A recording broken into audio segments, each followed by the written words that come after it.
चलिए आपको सीधे ले चलते हैं जहां पर CM doctor Mohan Yadav Japan के तीसरे दौरे पर हैं और बता दें आपको कि कोबे और ओसाका में महत्वपूर्ण बैठकों में वह शामिल होंगे। सेक्टर निवेश पर चर्चा होगी। तो सीधे तस्वीरें आपको दिखा रहे हैं।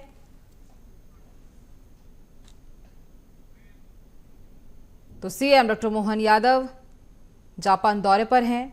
आज तीसरा दिन है, दौरे का तीसरा दिन सीएम डॉक्टर मोहन यादव का है। कोबे और ओसाका में एक सेकेंड मेरी रोल। आज जापान में ओबे नामक शहर में हमने पूज्य बापू की पुण्यतिथि पर अपनी विनम्र पुष्पांजलि की है। मुझे इस बात का एहसास है, महात्मा गांधी जी का समूचा जीवन भारतीय लोगों के लिए, खास करके 19वीं 20वीं शताब्दी के बीच में जिस प्रकार से बापू ने अपने जीवन का एक पूरा दर्शन, एक तरह से अहिंसा, स्वतंत्रता, मानवता, ऐसे कई गुणों से युक्त होकर के बापू ने सदैव सबका मार्ग प्रशस्त किया है। अफ्रीका से लगा करके इंडिया तक जिस प्रकार से उन्होंने अपने सबके लिए एक आदर्श जीवन जी करके पूरे भारतीयों का मान बढ़ाया, सम्मान बढ़ाया और आजादी के लिए जिस प्रकार से अंग्रेजों से उन्होंने संघर्ष किया है। आइंस्टीन ने सही कहा था कि दुनिया आश्चर्य करेगी कि दुबले पतले इतने एक प्रकार से थोड़ा कृशकाय शरीर लेकिन विराट व्यक्तित्व के धनी, जिनका मन का इरादा हिमालय की एवरेस्ट चट्टान से भी ऊपर था, जिनने सत्य अहिंसा मार्ग को सदैव प्राथमिकता दी है। मैं उनको पुण्य स्मरण करता हूँ। मध्य प्रदेश सरकार की ओर से पुण्य बापू का जीवन हम सब के लिए सदैव आदर्श के रूप में रहेगा। आज पुण्यतिथि के साथ हमने उनको स्मरण भी किया है। मैं मध्य प्रदेश के युवाओं के लिए रोजगार के अवसरों के लिए, खासकर औद्योगिक निवेश को बढ़ाने के लिए जापान की यात्रा में हूँ। मुझे इस बात का संतोष है कि जिस प्रकार से जापान सहित बाकी देशों में भी रुझान बढ़ रहा है, यशस्वी प्रधानमंत्री श्रीमान नरेंद्र मोदी जी के नेतृत्व में भारत उत्तरोत्तर उन्नति कर रहा है। ऐसे में सब राज्यों और राज्य सरकारों का दायित्व बनता है कि वो अपने यहाँ औद्योगिक निवेश को बढ़ाएं, जिससे हमारी जीडीपी में न केवल वृद्धि हो बल्कि युवाओं को रोजगार भी मिले, आर्थिक तरक्की हो। जापान वो देश है जहाँ आर्थिक संपन्नता तो है ही, लेकिन पर प्रौद्योगिकी के मामले में बहुत अच्छी उन्नत अवस्था है। रिसर्च को प्रोत्साहन देते हैं, जीवन अनुशासित जीते हैं और कई प्रकार की संभावनाओं से भरा हुआ ये पूरा क्षेत्र है। हम आगे बढ़ करके जापान और भारत, खासकर मध्य प्रदेश के संदर्भ में ये यात्रा मील का पत्थर साबित होगी। मेरी अपनी ओर से जापान वासियों को भी शुभकामना और मध्य प्रदेश वासियों के लिए, खासकर यहाँ के बाद जब ग्लोबल इन्वेस्टर समिट 24 तारीख को होगी तो मैं उम्मीद करूंगा कि इस प्रकार से बहुत अच्छा प्रतिसाद हमको मिलेगा। आज एक और कष्ट को स्मरण करना चाहूँगा। बीते दिन अमावस्या के समय कुंभ में संगम स्नान में हमारे लिए दुखद घटना हुई है। सुबह कई सारे लोग काल के काल में समा गए। परमात्मा उनको, बाबा महाकाल अपने चरणों में स्थान दे। ये एक तरह से हम सबके लिए दुखद बात है और मुझे इस बात की जानकारी दी गई कि 3 लोग हमारे भी मध्य प्रदेश के उस यात्रा के दरमियान अपने मोक्ष की, खास करके दुखद घड़ी में मोक्ष को उन्होंने प्राप्त किया है। घटना की जांच के उत्तर प्रदेश सरकार ने निर्देश जारी किए हैं और आप सबसे निवेदन करना चाहूँगा कि अब जो जहाँ है वहाँ से सुरक्षित रहे, आने जाने के मार्ग का निर्धारण कर सुरक्षित यात्रा पूरी करे।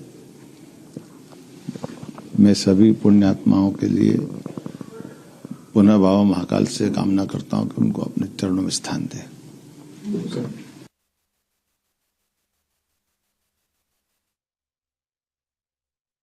तो सीधी तस्वीरें दिखा रहे हैं आपको जहां CM doctor Mohan Yadav Japan दौरे पर हैं। आज दौरे का तीसरा दिन है। कोबे और ओसाका में महत्वपूर्ण बैठकों में भी सीएम डॉक्टर मोहन यादव शामिल होंगे। साथ ही सेक्टर निवेश पर चर्चा भी सीएम डॉक्टर मोहन यादव करने वाले हैं।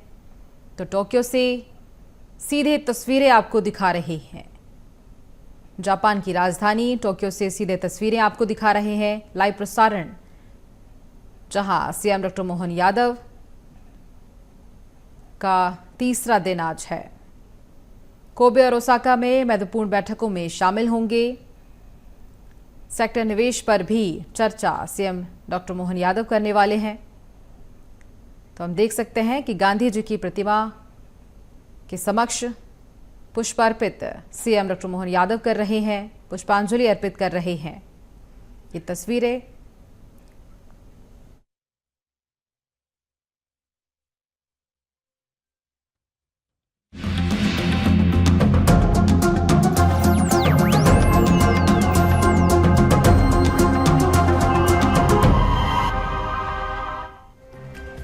सीएम डॉक्टर मोहन यादव के जापान दौरे का तीसरा दिन। कोबे और ओसाका में महत्वपूर्ण बैठकों में होंगे शामिल। सेक्टर निवेश पर होगी चर्चा। मुख्यमंत्री विष्णुदेव साय आज लेंगे विभागीय बैठक। मंत्रालय महानदी भवन में लेंगे बैठक। 11:30 से 1 बजे तक करेंगे शिक्षा विभाग की समीक्षा। मार्च के पहले सत्ता में आ सकता है मोहन सरकार का दूसरा बजट। सीएम मोहन के विदेश से लौटने के बाद तय होगी सत्र की तारीख। Budget And the major one of the niche area of Madhya Pradesh is pharma, and ecosystem is equally strong because we have more than 270 pharma units, more than 39 API drug and bulk drug formulation units, more than 50 plus WHO GMP and GLP US FDA compliant units. Now we have 6 commercial airports and 6 ICDs to cater the transportation and logistic management.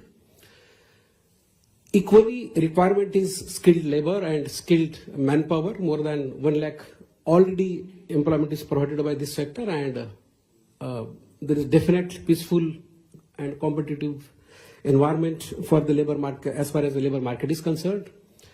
Thriving pharmaceutical industry with units across the value chain from raw material to the export, and most importantly, we have more than 250 pharma education institutions to provide.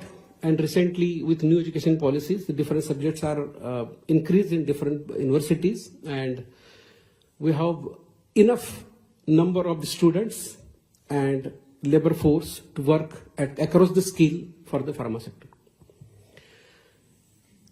We have heard about across the sector, we have more than almost most of the policies, we have 40% investment in plant and machinery, additional incentive for employment generation to promote and prevent the attrition of the labor, up to 20% of the IPA, and additional benefit of expert-oriented units up to 50% of the IPA. As you can see, infrastructure development assistance up to 1 crore for power, water and approach roads. Green industrialization, we provide 1 crore rupees for ETP and STPs, power tariff at the rate of 1 rupees per unit, and patent charges as a reimbursement is up to 5 lakhs. And there is also, we provide the slack period for companies to come up. As we learned also that Honorable Chief Minister's chairs the CCIP, and there are customized package for more than 100 crore investment across the, as well as which applies for pharma sector also. To name the important players from Sun, Mylan and Cipla to the Piramal, we have across the players in this field. Let me talk to the next important field of the medical devices, which is equally important as far as Japan is concerned. We have already ecosystem available in this ecosystem for the medical devices, because already we have 2 plastic parks near the Bhopal, thriving engineering industry, which is complementing the medical devices. More than 250 units of small parts already producing medical devices, and 25 plus actual medical devices already working. And we would like to introduce very important dedicated medical devices park, which sprawls across 360 acres in Vikram Udyogpati Limited in Ujjain, and which is very unique type of project in which we have 24/7 power supply, 24/7 water supply, sewage treatment, water treatment, and already some players which you can see on the slide already working over there. The unique feature of this device park is this location, because it is at the heart of the western part of the country, which is hardly 14 kilometers from Ujjain, which is again very important hub. Devas also industrial hub, and Indore, which is 55 kilometers airport, and it is crisscrossed by the major roads, national highways, and railways. And is it also, as you heard about the Delhi-Mumbai industrial corridors, also passes nearby this Vikram Udyogpuri. We have very flexible plot sizes from 0.5 acres to 8.5 acres, which is area is more than 360 acres. And already land allotment is done to the most of the units, and still there is a lot of scope for distribution of the land and allocation of the land. Again, incentives concerned, we have investment subsidy for up to the 40%, interest subsidy up to 5% of the term loan. Common infrastructure facilities for plug and play of the different ATPs and all that. And very attractive land and utility rates. Like land premium is only 1 rupees per square meter. Development charges rupees 20 per square meter per annum for 33 years. Power is given at the lower and almost cheap rate of 4.36 rupees per kilowatt. Water rupees 25 rupees per kiloliters, and park maintenance rupees 8 per square meter for as per 33 years. And land allotment is very flexible. It is single window system, and it is under chairman of principal secretary, and hardly we have policy of doing business in 30 days with ease of doing business and availability. This is one of the rapidly taken up project by the most of the companies. I have learned recently from Mrs. Amy that the Kobe has very important medical city and university which talks about medical devices and good research. Probably this is the place where we can come, see, and invest. I request again to come into this important and last point, but not the least. Madhya Pradesh also promote research in Ayurvedic and traditional medicines, and I have heard also that the Japan also looks about the traditional medicines for use in day-to-day life. I again welcome you to Madhya Pradesh, the heart of India. Thank you so much. Thank you very much, Dr. Sudham Khare. And now it is my immense pleasure and privilege to invite on the podium Honorable Chief Minister of Madhya Pradesh, Dr. Mohan Yadav. मुख्यमंत्री जी, आपसे आग्रह है.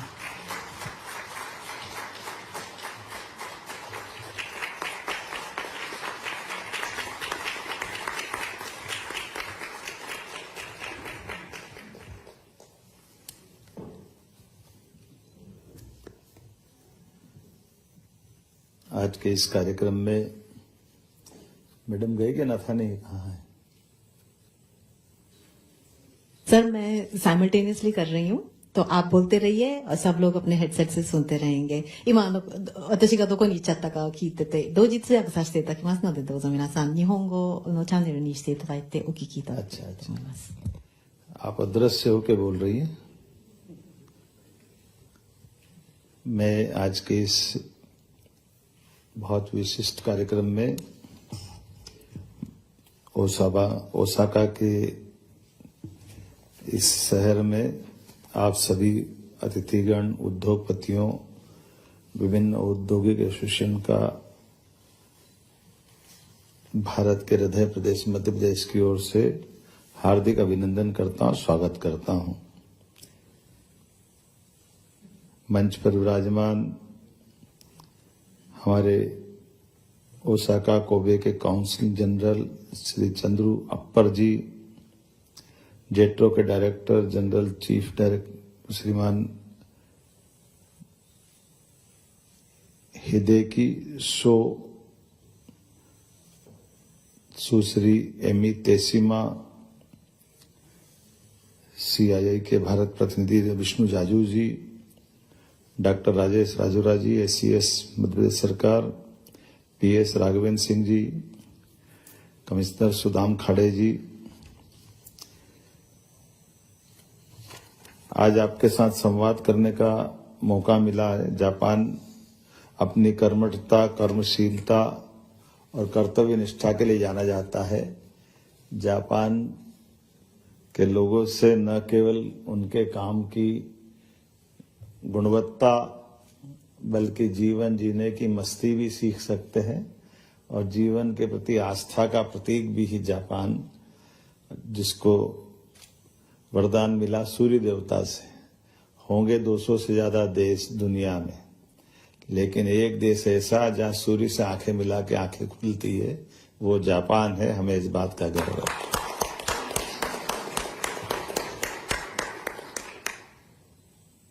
आप अनुवाद कर रहे हैं क्या?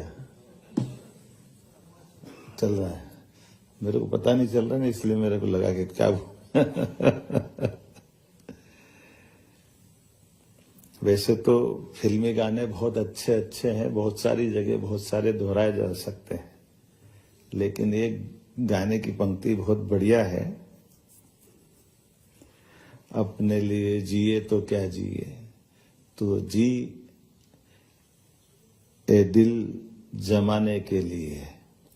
हमारे लिए ये गाने की पंक्ति से सूर्य देवता को भी नमन होता है, जो स्वयं प्रकाश देते हैं, अपने स्वयं के लिए नहीं, उनसे संसार की सृष्टि चलती है, सबको जीवन मिलता है।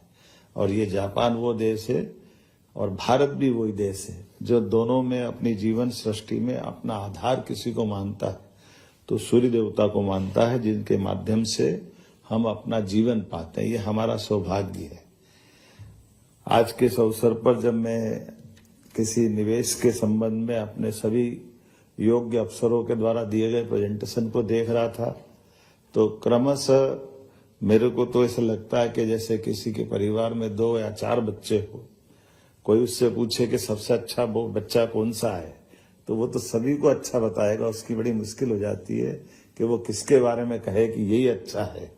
इतने प्रकार से अलग अलग तरह से हमारे प्रदेश के विभागों के द्वारा लोगों को निवेश करने के लिए, मध्य प्रदेश से जुड़ने के लिए, हमारे सभी प्रकार के संसाधनों के दोहन के लिए जो अवसर उपलब्ध कराए गए, उसके माध्यम से हम निश्चित रूप से कह सकते हैं कि हम अपने उद्योगपति की उस भावना के लिए मौका देने आए हैं, जो किसी के जीवन के खुद के लिए तो 2 रोटी खाना है, उसको करना क्या है, लेकिन वो अपने काम से, अपने कर्तव्य भावना से, अपने बिजनेस से कई सारे लोगों की जिंदगी के कष्ट मिटा सकते हैं। ये सौभाग्य हमारे उद्योगपति को मिलता है। मुझे इस बात की प्रसन्नता है। मैं ऐसे समूह में बात कर रहा हूं जो मेरी इस भावनाओं को समझ रहे हैं। जब मैं निवेश, रोजगार, आर्थिक प्रगति की बात करता हूं तो मुझे इसका और आनंद आता है जब वैश्विक निवेश के लिए सबसे सक्षम तकनीकी साझेदारी और सांस्कृतिक संबंधों का केंद्र हमारा जापान देश है। मुझे इस बात की भी प्रसन्नता है, जहां मैं बात कर रहा हूं वहां सरलता, सुगमता और संपन्नता तीनों की त्रिवेणी बहती है, जिसके भरोसे से हमारे लिए भविष्य की एक मजबूत नींव भर के हम अपने विश्वास को मंजिल तक पहुंचा सकते हैं। मुझे इस बात की भी प्रसन्नता है, जहां मैं बात कर रहा हूं ये देश भी उसी तरह से जाना जाता है जिस तरह से भारत जाना जाता है, मध्य प्रदेश जाना जाता है, जहां न्यूनतम रूप से हमारे अपने जीवन में कोई औद्योगिक अशांतता हो या लेबर प्रॉब्लम हो, इसके कहीं अते पते जैसे जापान में नहीं लगते हैं। ऐसी स्थिति मध्य प्रदेश की भी है, जहां हम अपने बिजनेस के लिए सभी प्रकार के अनुकूलता पाते हैं और कम से कम व्यवस्थाओं के भरोसे से ज्यादा विश्वास बनाया जा सकता है। मुझे इस बात की भी प्रसन्नता है, जहां मैं बात करने के लिए खड़ा हूं वहां परमात्मा ने भी कुछ, प्रकृति ने कुछ ज्यादा ही वरदान दिया है। इसलिए वन संपदा, जल संपदा, खनिज संपदा, मानव संपदा, सभी प्रकार की व्यवस्थाओं से जुड़ करके जीने का एक अंदाज ही अलग है। और हम भी ये कहते हैं कि हम शोषण के लिए नहीं, दोहन के लिए आपको बुला रहे हैं, क्योंकि दोहन शब्द बोलते ही हम प्रकृति और परमात्मा के बीच बुद्ध के संदेश को लेके खड़े दिखाई देते हैं, जिसके माध्यम से हम जियो और जीने दो की भावना से भी जोड़ करके हमारे अपने मूल उद्देश्य की तरफ आके दिखाई देते हैं। मुझे इस बात की प्रसन्नता है, जहां मैं विद्युत सरप्लस स्टेट के नाते से अपनी सरकार का ये महत्वपूर्ण पक्ष आपके सामने बता रहा हूं, उसी के समान मैं अपने प्रदेश को देश के अंदर सबसे क्लीन सिटी, सबसे क्लीन राजधानी और ग्रीन एनर्जी के भंडार से भी सरप्लस मानता हूं। उद्योगों के लिए पर्याप्त लैंड बैंक, अच्छी कनेक्टिविटी और रेल, रोड, हवाई सभी प्रकार के आवागमन के संसाधनों से हमारे प्रदेश ने अपनी एक अलग पहचान देश भर में निवेशकों के बीच बनाई है। मुझे इस बात का भी आनंद है कि हमारे प्रदेश के अंदर इंडस्ट्रियल कॉरिडोर्स भी अलग अलग प्रकार से बने हैं, जो राष्ट्रीय औद्योगिक कॉरिडोर्स का एक तरह से वो उनका वैकल्पिक स्थान लेने की स्थिति में आ रहे हैं। जब 8 लेन सुपर एक्सप्रेसवे जब हमारी दिल्ली से मुंबई की तरफ जाता है तो मध्य प्रदेश से जुड़ के जाता है, मुझे इस बात की भी प्रसन्नता है। और केवल वो नहीं, अटल प्रगति पथ, दिल्ली मुंबई एक्सप्रेसवे, औद्योगिक कॉरिडोर, पूर्व पश्चिम कॉरिडोर, उत्तर दक्षिण कॉरिडोर, ये सभी प्रकार के देश के किसी भी हिस्से से कहीं भी जाना हो, जो एक निवेशक के लिए सबसे मूलभूत आवश्यकता होती है कि वो अपने उत्पाद को समय रहते पूरे देश में पहुंचा सके। मुझे इस बात की प्रसन्नता है, मध्य प्रदेश की वो धरती है जो न केवल हमारे देश बल्कि देश से बाहर जाने के लिए भी समुद्री मार्गों पर और देश के साथ लगे हुए कई और देशों की तरफ भी भौगोलिक रूप से जुड़ने के लिए वो तत्पर होते हैं। मुझे इस बात की भी प्रसन्नता है, हमारे प्रदेश के अंदर 300 से अधिक औद्योगिक पार्क हैं और औद्योगिक पार्क में भी सभी प्रकार की व्यवस्था, जैसे food parks, IT parks, spice parks, plastic parks, medical device park, solar equipment park, footwear park, EV park, IT park, pharma park, textile park, garments units के park, plug and play zone, semiconductor park. अभी और कोई बचा हो तो आप बताना, वो भी हम डालने के लिए तैयार है, हमको कोई तकलीफ नहीं है। सरकार के व्यवस्थाओं के साथ जुड़ करके सभी क्षेत्रों में हमारे दरवाजे खुले हैं, क्योंकि हम शुद्ध रूप से, जैसे मैंने कहा है, कि हम निवेश और निवेशकों के साथ मध्य प्रदेश को कदम से कदम मिलाकर चलने के लिए तत्पर कर रहे हैं। मुझे इस बात की भी प्रसन्नता है, जब मजबूत आधारभूत संरचना की बात हो तो औद्योगिक नीतियां भी स्पष्ट होना चाहिए, और औद्योगिक नीतियां स्पष्ट होने के साथ साथ हमारी प्रगतिशीलता भी दिखाई देना चाहिए। लेकिन उससे आगे बढ़कर भी जब हम अपनी नीतियों के बलबूते पर निवेशकों को बुलाने के लिए खड़े हैं, तो मुझे इस बात के भी और आनंद के साथ बोलने में मैं अपनी विनम्रता के साथ जरूर ये बात रखना चाहूंगा कि सरकार के मुखिया होने के नाते से निवेशक अगर बड़ा मन लेकर के आते हैं और ये बताई गई सीमाओं के बाहर भी हिम्मत करते हैं, तो आपके साथ निश्चित रूप से कदम मिला करके हमारी सरकार की शक्तियों के भरोसे से मैं अपने मंत्रिमंडल से भी आपके सपनों को पंख देने के लिए तत्पर हूं। मुझे कोई परेशानी नहीं है, क्योंकि हम निवेशकों के साथ जुड़ करके भविष्य में एक अच्छी साझेदारी की भूमिका रखना चाहते हैं। यद्यपि हमारी सरकार ने 25 से अधिक नई नीतियां निवेशकों की दृष्टि से बहुत आकर्षक सभी प्रकार से इन्वेस्टमेंट को आमंत्रित करने के लिए बुलाई है, लेकिन इन पॉलिसियों के इतर जाकर भी निर्णय लेना पड़े तो हम उसके लिए भी तैयार हैं। इसीलिए मध्य प्रदेश की तरफ से आपको बुलाने के लिए मैं स्वयं डायस पे खड़ा होकर के अपनी बात रख रहा हूं। मुझे इस बात की भी प्रसन्नता है कि स्वास्थ्य के क्षेत्र में भी हमने मेडिकल कॉलेजों में भी कई सारे नवाचार किए, नए प्रकार से हमने अपने हॉस्पिटल को जोड़ करके भी PPP मॉडल पे मेडिकल कॉलेज देने की बात कही है। प्राइवेट सेक्टर में मेडिकल कॉलेज आप खोलो, पूरी जमीन फ्री देने को तैयार है। टूरिज्म के सेक्टर में जाए तो 100 करोड़ का निवेश लगाओ, 40 करोड़ का अनुदान आप में उसमें मिलने वाला है। एक रेडीमेड गारमेंट्स और ऐसे रोजगार परक तो इतने अच्छे हमारे आकर्षक प्रस्ताव है कि उसमें लगता है कि हमारे द्वारा केवल आपको आमंत्रित करने के लिए बुलाया जा रहा है, क्योंकि कोई ऐसी पॉलिसी में कोई देश या प्रदेश ऐसा ऑफर नहीं देगा कि जब आपको बुला करके आपकी लागत जितनी लग रही है उसका 200% हम देने को तैयार है। आपकी तो लागत लग रही मान लो 25%, लेकिन 200% का निवेश अगर जो हम लौटाने के लिए तैयार है, इसका मतलब है कि हमारी भावना बहुत शुद्ध है और हम आपके साथ कुल मिलाकर के आप और आपके माध्यम से जिनके जिनके हमारे राज्य से संबंध जुड़ेंगे उन सबके साथ हम साफ सुथरा लेकिन रोजगार परक इंडस्ट्री पे काम करना चाहते हैं। मुझे इस बात की प्रसन्नता है कि आज जब मैं महात्मा गांधी जी की पुण्यतिथि पर अगर आपसे बात कर रहा हूं तो हम अपने भगवान के उस आशीर्वाद के साथ साथ बापू के राम राज्य की कल्पना को भी साकार करने के लिए आपके बीच में आए हुए हैं। मैं मान के चलता हूं, जैसे मैंने आज दिन में भी एक जगह कोई कोट किया था कि जापान तो ऐसा लगता है कि हमारा खोया हुआ भाई है जिसके साथ हमारी मुलाकात हो रही है। कई प्रकार से जापान की अनुकूलता भारत से बिल्कुल मेच खाती है, हमारी बौद्धिक दृष्टि से भी, महात्मा बुद्ध की दृष्टि से भी, एशिया के भागीदार होने की दृष्टि से भी और सूर्यनारायण की संस्कृति से जोड़कर भी, सभी प्रकार से देखो तो जापान हमारे साथ खड़ा दिखाई देता है। मैं एक और बात भी जानता हूं, किसी भी देश के साथ इतने गहरे संबंध हमारे हो न हो, लेकिन जापान से हर समय, हर काल, हर परिस्थिति में भारत के संबंध सदैव बहुत आत्मीयतापूर्ण रहे हैं। आज मैं ज्यादा बात न करते हुए कृषि के क्षेत्र में भी हमारी मध्य प्रदेश के अंदर तो एक विशेष पहचान है सरबती गेहूं के माध्यम से, और सरबती गेहूं हो, बासमती चावल हो, दालें हो, तिलहन हो, मिलेट हो, इत्यादि कई क्षेत्र में हमारे अपने प्रदेश की देश और दुनिया में अलग पहचान बनी है। रेडीमेड गारमेंट्स में भी टेक्सटाइल इंडस्ट्रियों के लिए एक बहुत बड़ी आने वाले समय की दृष्टि से भी एक बड़ी संभावना छिपी हुई है।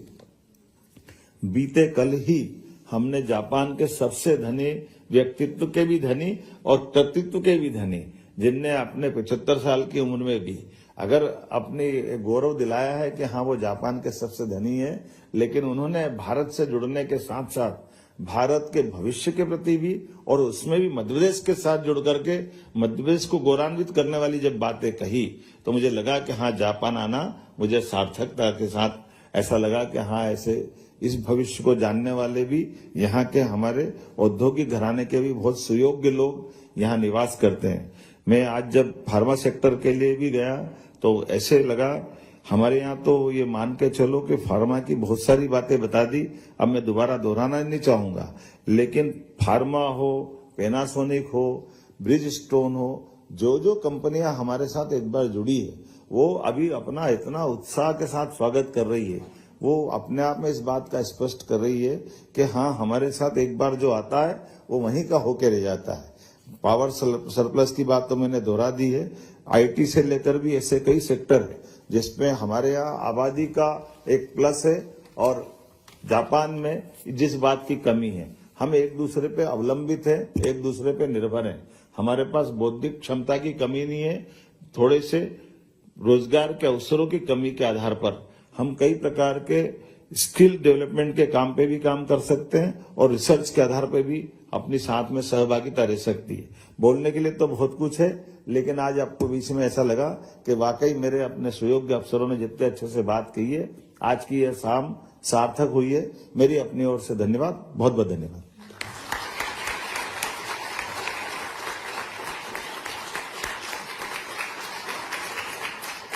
बहुत बहुत धन्यवाद मुख्यमंत्री जी, आपकी बात को मैंने ठीक से जापानी में बोल दिया है सभी को। Thank you very much honourable chief minister of Madhya Pradesh doctor Mohan Yadav. And now I would like to invite on the podium mister Vishnu Jaju for his vote of thanks.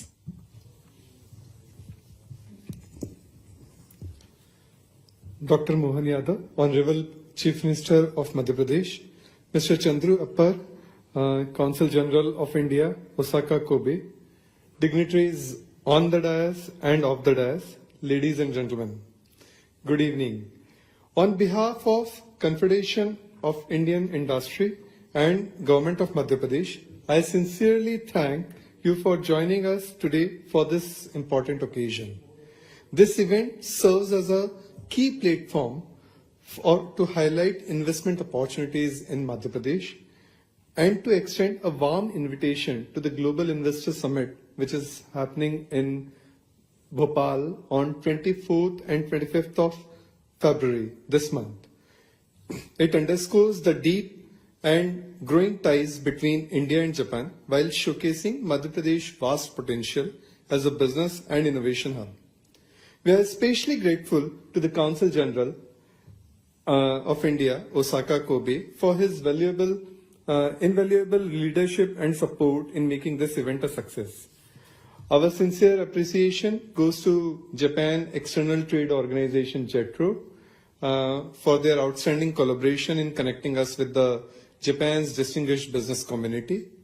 Your engagement has been instrumental in fostering new opportunities. I also extend my gratitude to the esteemed industry leaders, investors, and dignitaries present here today. Your keen interest and participation add immense value to this initiative. We look forward to strengthening the relationship between India and Japan and Madhya Pradesh especially in the years to come, and hope to welcome you Bhopal for the Global Investor Summit 2025. Thank you once again for being with us in this evening. Thank you.